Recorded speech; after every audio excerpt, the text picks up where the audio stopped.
The real question is that people are not clear on capitalism because capitalism is a very vicious system, but what it does is it embroideries its viciousness with all sorts of elusive terms.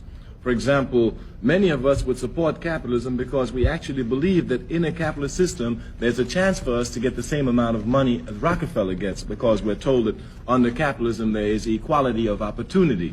So that we feel that if this year we didn't make as much as Rockefeller made, then we got to work a little bit harder, and next year we're going to make it. But if we carefully examine a capitalist system, we will see that it's based on exploitation, because the viciousness of capitalism, and the reason why once black people examine it we can never be for it, is that under a capitalist system the fruits of those who labor are enjoyed by somebody else.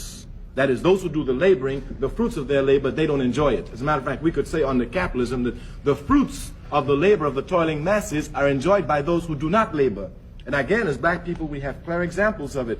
If we were to get the fruits of our labor from slavery, just from slavery, all we got to do is go to Nixon and say, hey, look, you give us the fruits of our labor from slavery and we forget the score. We would be the richest people in the country, again, because under capitalism, the individual exploits the labor of the people. Now, people get confused because this is a capitalist system and it's a developed system. It's a technological system. So they combine capitalism with technology and development, and they think that there is no other possible way to develop this rapid terms of development without going through the capitalist route. But certainly we have examples that show the opposite of that. China is a clear example of that. We see that there is another way to develop and get the same type of things that we have under the capitalist system, but in a system that does not exploit each other, where all of us work and the fruits of our labor are divided evenly. Let me show you how backward capitalism is. It's a backward system. We could make two statements about capitalism to show how backward it is.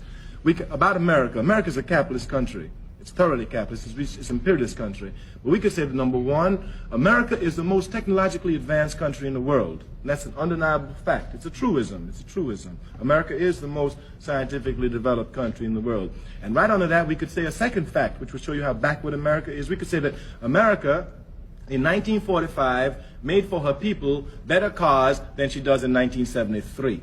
And if you analyze this, you'll see how vicious the system is, because here's America with its great technological skills, its great scientific ability, and rather than making a safe car for people that will last 20 years, which they can do with the scientific knowledge that's at their fingertip, they rather take this knowledge and build a car which will break down every 2 years, so you're forced to buy another car. Thus, you see, under capitalism, what they do is they take their scientific skills, and rather than using it for the